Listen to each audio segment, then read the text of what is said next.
Hi guys, welcome to my revision series video. Now today I'm going to go through with you the strategic business leader.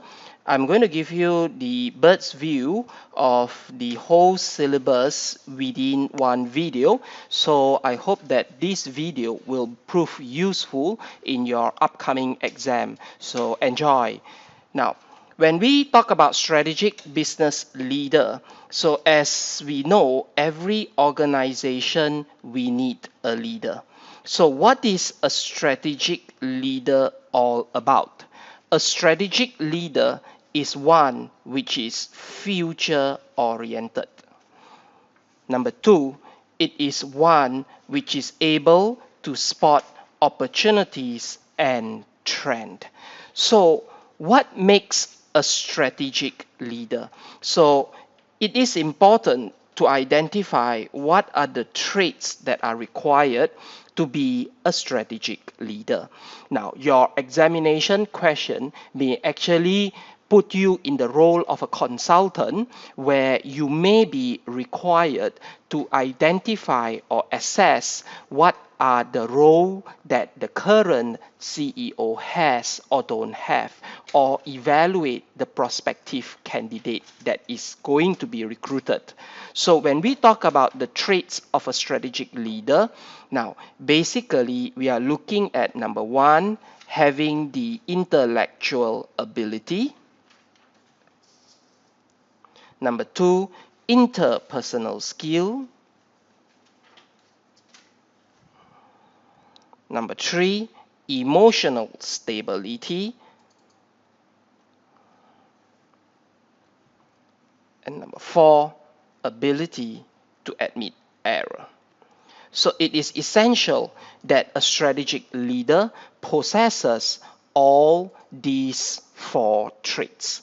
You need to have some intellectual ability. You must have your experience, your knowledge in the field that you are managing. Interpersonal skills is important when you manage your workforce. Emotional stability, because a strategic leader is expected to make decisions. So this is when your emotional stability comes into play. And your willingness to admit errors in your decision making will prove important, because you will need to admit error, cut your losses, and move on from there. So that is the first thing about a strategic leader. So these traits of a strategic leader is important. Now, the second thing is a strategic leader must have these traits, because these traits are essential for a strategic leader to come out with the right strategy for the organization. Now, when you talk about strategy, so when coming out with strategy for an organization, a strategic leader is responsible for coming out with the strategy. So when coming out with strategy for an organization, a strategic leader must take into consideration its stakeholders. When we talk about stakeholders, so we have to consider the role and influences a stakeholder has in an organization. So our strategy formulation must consider these groups of stakeholders. So when considering the influences and interests of this stakeholder, so remember about Mandela stakeholder mapping. So examination question can test a student on the role of a stakeholder within an organization's strategy. So when we are being tested on stakeholders' influences and power, so don't forget about Mandela. Now, moving on further from there, so when we talk about stakeholder or the role of stakeholder, now there is one important one is agency theory. So what happened here is, in terms of agency theory, we know that basically the manager or directors is appointed by shareholders.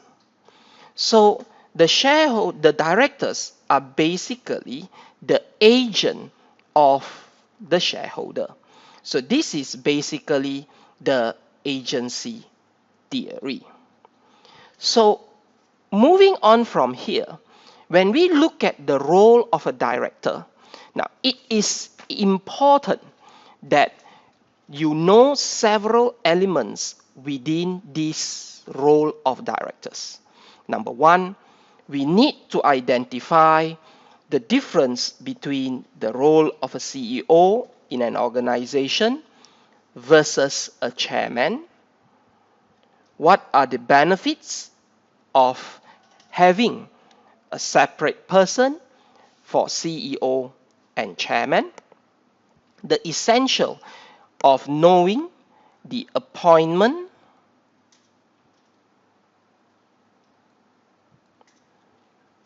removal,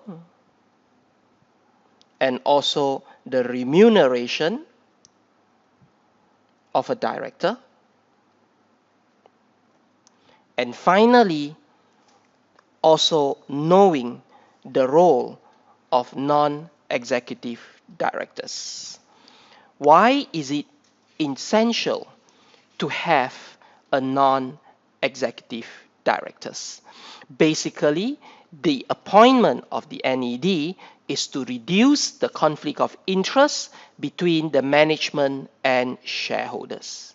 But do bear in mind the NED don't have managerial responsibility. They are basically offering an independent view because they are not full-time employee of the company. Okay, so make sure you know as well what or who should be the members of the NED. Now, the next part, we go back to our strategy formulation.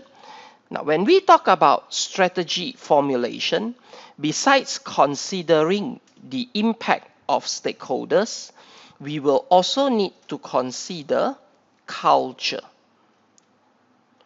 The impact of the organization's culture on an organization's strategy.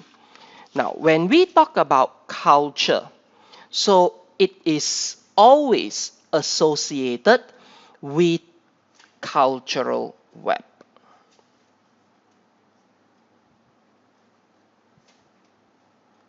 So what is this cultural web is all about? It is basically being used by organization to analyze and understand its culture or even to recommend changes.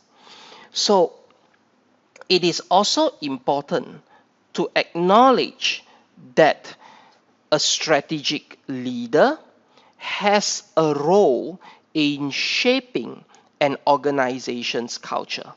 A strategic leader defines and manages the organization's culture. Okay, now moving on a little bit further, when we talk about strategy, so strategy of an organization is affected by the stakeholders, the culture. Now, the next one is in terms of the environment. An organization's environment has a role in determining its strategy.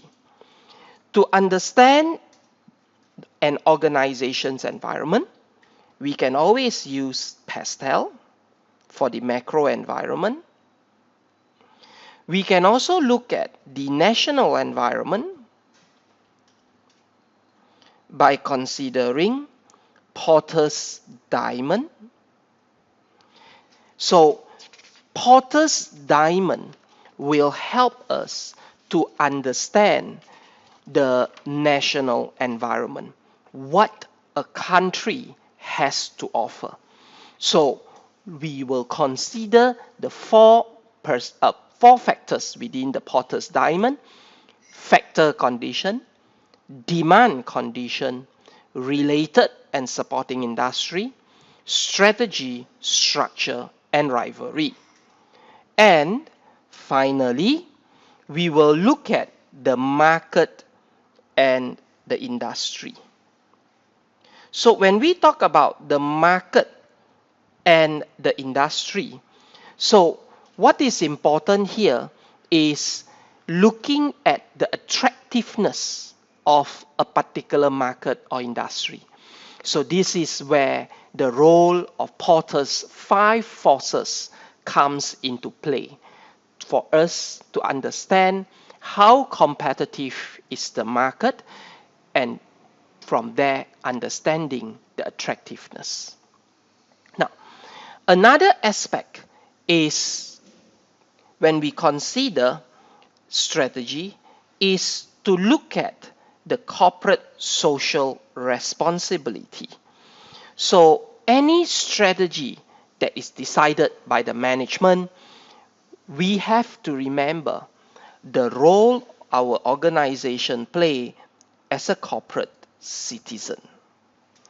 Now, before I move on, I would like to emphasize that this video gives us an overview of the SBL syllabus. What is important here is that I have prepared a revised with me video on chapter by chapter basis. So if you are my normal class students, you are strongly encouraged to go through this video for further explanation of all this model that is being mentioned. Now, let's move on further. A strategic leader, besides being involved in strategy formulation, a strategic leader is also one that is responsible for a proper corporate governance.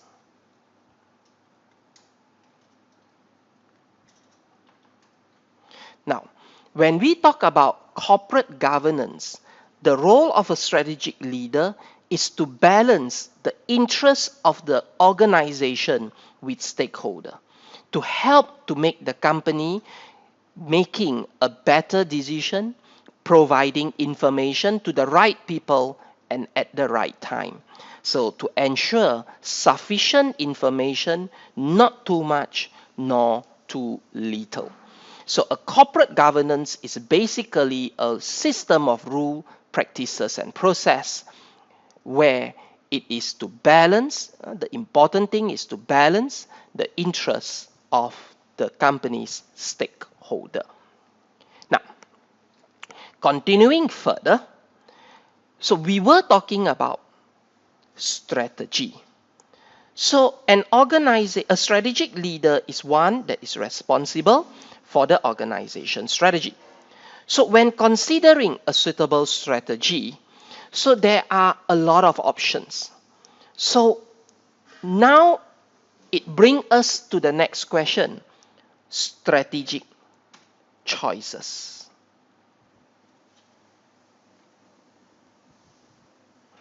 So deciding what are the best options a company should pursue. When we talk about strategic choices, the very first thing you should consider is competitive advantage.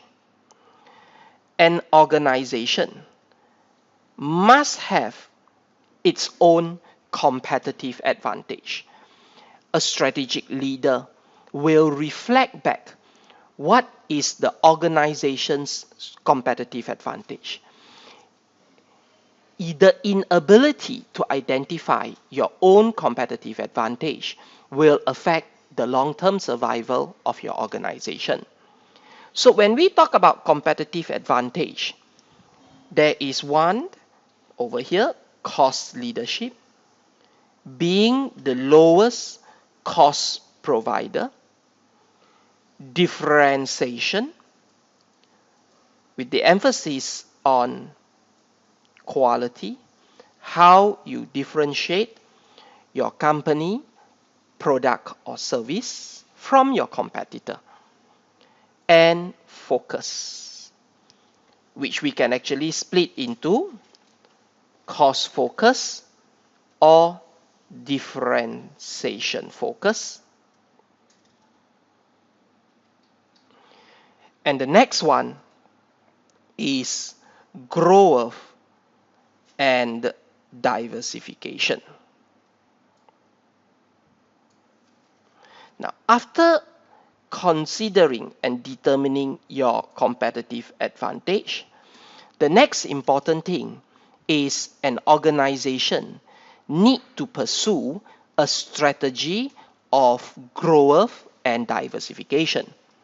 Now, when considering your organization's growth and diversification, we have to look at number one, the ANSOF product market mix matrix.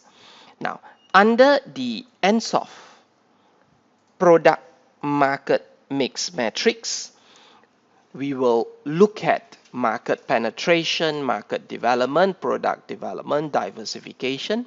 So how we employ the matrix.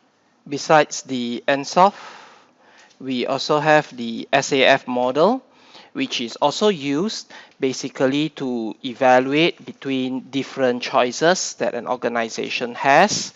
So when you are presented with examination questions of different strategy, evaluating the strategy, so don't forget about the SAF model.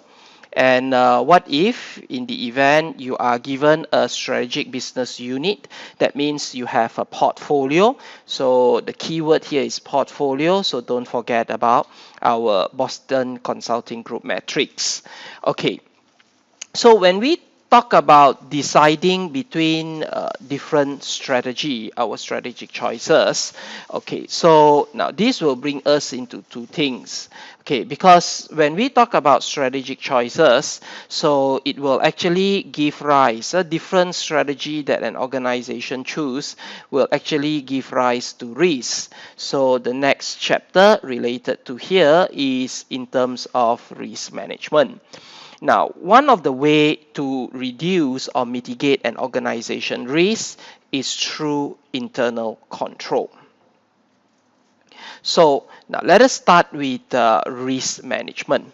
Now basically in terms of risk management, so there are several steps that we can pursue in order to manage our organization risk. So the very first thing is obviously to identify the responsibility for risk. So the responsibility for risk definitely lies with the senior management. However, at times these risk management are delegated to a risk manager who will be responsible with coming out with steps in order to manage the risk. Now, however, okay, we also have another category, which is the risk committee. Now, basically, the risk committee here will play a more of a monitoring and review role. Okay, so a risk manager will be directly involved in the risk management. Meanwhile, a risk management committee is more of reviewing the report, okay, and also monitoring the internal control. Now, the second one is after you have identified who should be responsible for the risk, then we have risk appetite. Okay, now when we talk about risk appetite, it's the two things about risk averse and risk seeking. So determining whether the organization is risk taker or risk seeking. Now, the next one is identify the risk. Now, risk comes in many different forms. So you have strategic risk, risk associated with the long-term survival of the organization. So you have your business risk or operational risk. You have forex risk, environmental risk, social risk. So the list goes on. Okay, so do acknowledge that risk comes in many forms. So one of the possible questions in exam is you may be tested to identify different risks that exist within the strategy. Okay, now after we have identified all the risks within the strategy, then definitely we have to assess the risk. So how significant is the risk to the organization? So when assessing the risk, basically we will consider two things over here. That is regarding the probability the risk will occur. Okay, and the second one is the impact of the risk. Okay, then the next thing is, after you have assessed the risk, is to respond to risk. So now when responding to risk, we have two things here: alarm as low as reasonably possible, and also TARA. Okay, so what does TARA basically stands for? Transfer, accept, reduce, or avoid the risk. And finally, we have to go to the last step, that is to monitor. Now, when we talk about monitoring, because risk is not stagnant, so there may be continuous change to risk, so therefore there is a need for monitoring and review.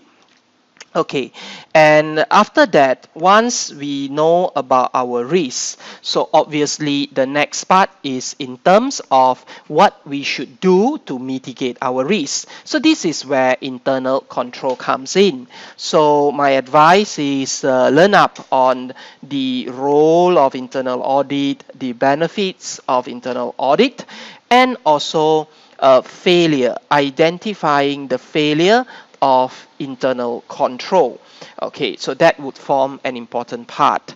Okay, now when we talk about this internal control, so that brings us to another aspect, that is our organization. Now, just now we were talking about the role of a director.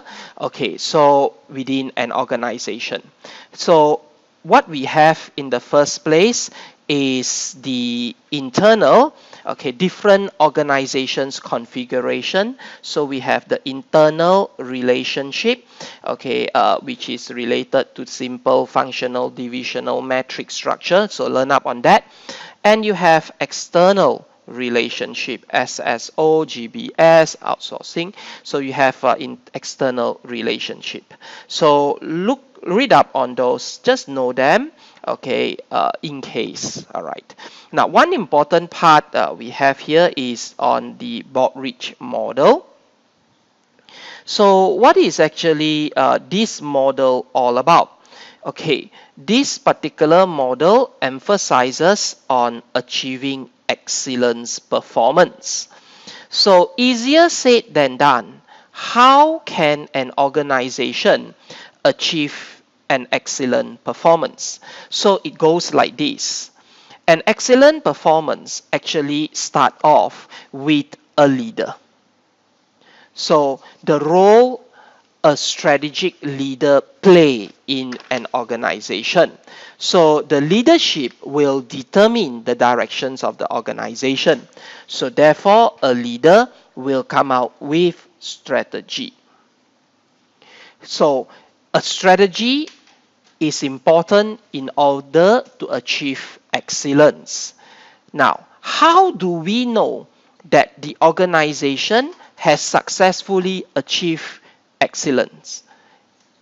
The organization's ability to meet a customer requirement. An organization that is able to meet customer expectation is one that is excellent. Now, to meet customer expectation, what is important is the workforce, the people behind the organization. So the workforce must have the skills and the motivation to achieve the success. Now, and this workforce must be supported by operations. And efficient and effective operations will ensure that the workforce is able to contribute towards the excellent performance.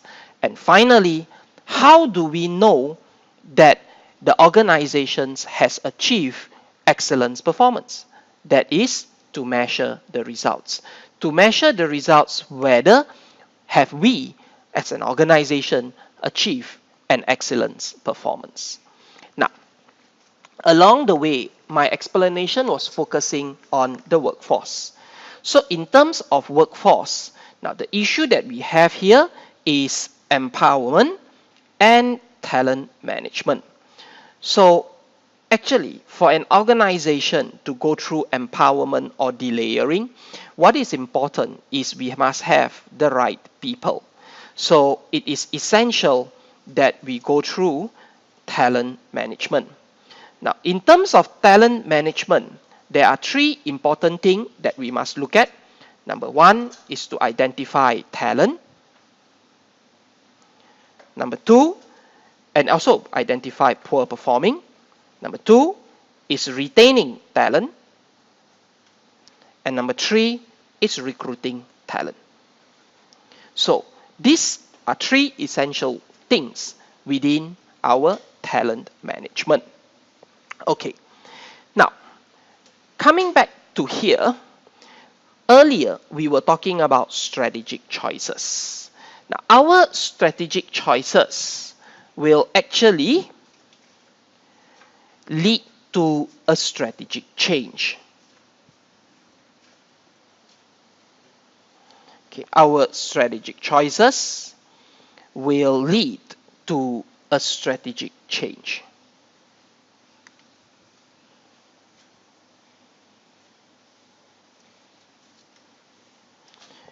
When a strategic leader has determined a suitable strategy for the organization, so it is time to implement a change.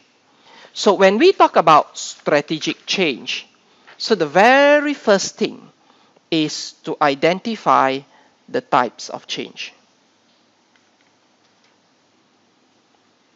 So whether we are going to go for evolution, adaptation, revolutions, or even reconstructions.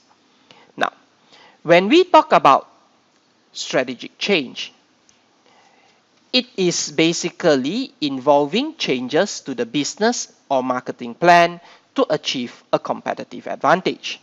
So it doesn't matter the type of change that an organization decided to pursue, because what is important is we have to also consider the contextual framework of the change.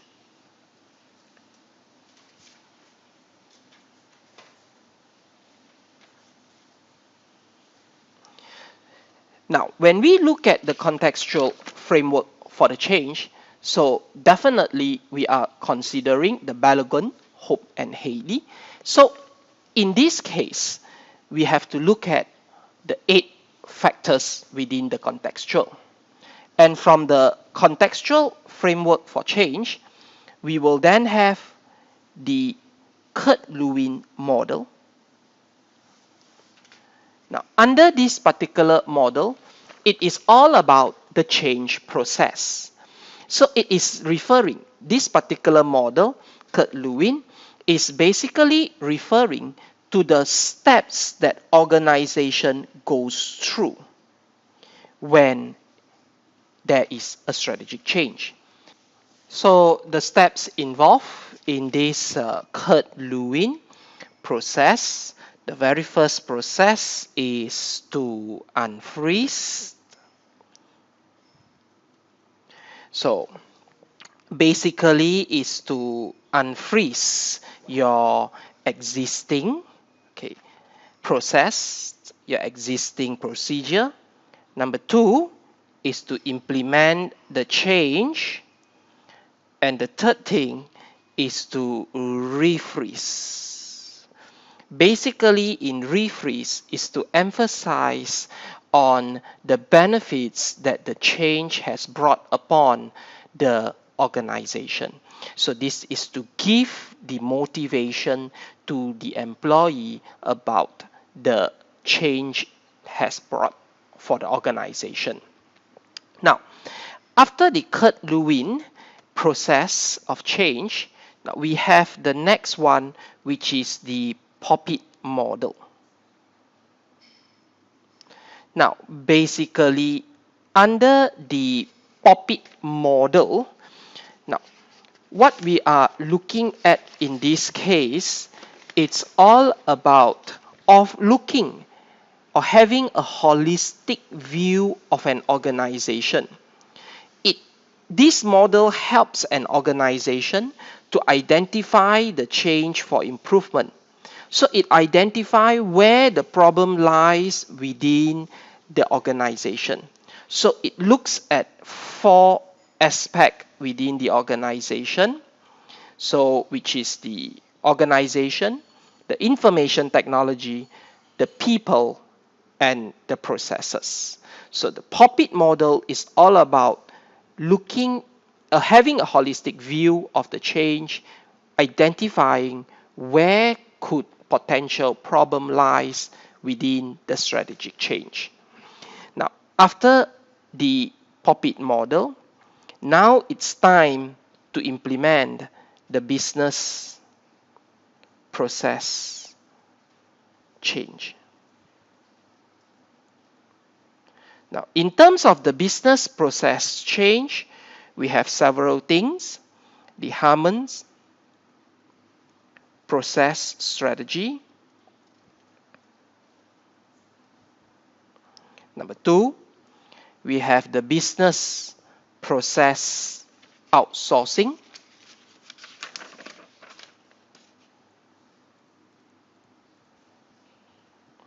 And finally, the business process redesign,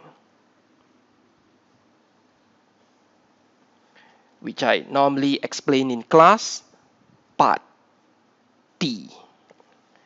Now, finally, after we have all the business process change and etc., now it's time to implement it.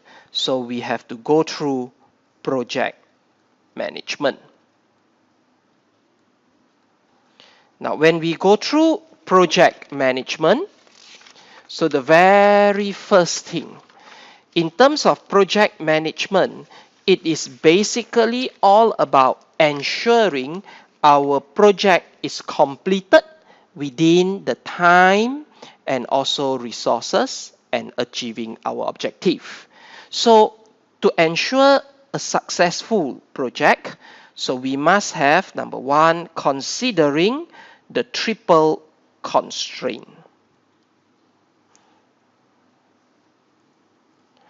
It helps us, a triple constraint helps us to understand better the issue that will affect the success of the project so that we can better manage it. So the triple constraint involves the scope, time, and also cost. Second part is the risk management. Now, in terms of risk management, so it is best illustrated by IAPM.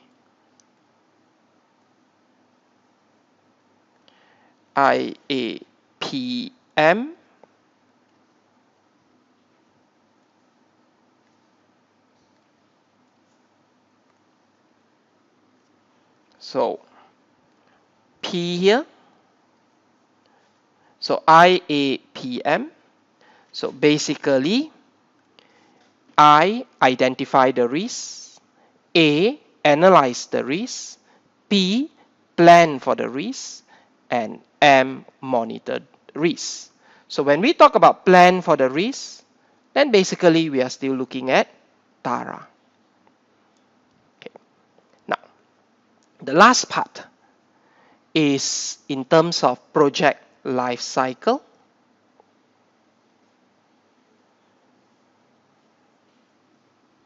Now, for project life cycle, we have the first stage, initiation stage.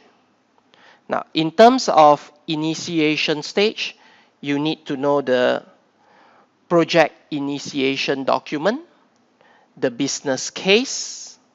Second, we need to identify the costs and benefits. under the benefits realization, number 3, we need planning. It helps a proper project planning, helps to communicate and coordinate, and also providing measures of success, identifying the resources needed. Then after that, we proceed to execution and control of the project management. So this is when we have to identify the project manager who is responsible to ensure the desired results are achieved. Then we have the project sponsor who provides the resources for the project, and also the project owner, the one who benefits from the project. And finally, the completion of the project management, which involve the benefits realization review. So this is on our project management. And finally, one last important thing that a strategic leader plays an important role, that is in terms of ethics.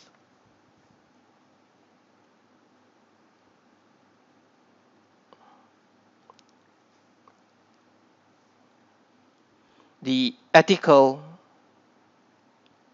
principle. Now, when we talk about the ethical principle, so first, if your question is asking about individual, so always think about the code of ethics, PICCO, professional behavior, integrity, confidentiality, competence and due care, and finally, objectivity. Now, if the question is basically on business ethics, that means looking at your organizations and its ethics, always remember about Tucker's 5 questions model, and also do take note about the existence of ethical threats such as advocacy, self-review, and etc. So this wraps up my video on SBL Bird's View, the whole syllabus summarized over here. So I hope this video will prove valuable in your upcoming exam. Good luck.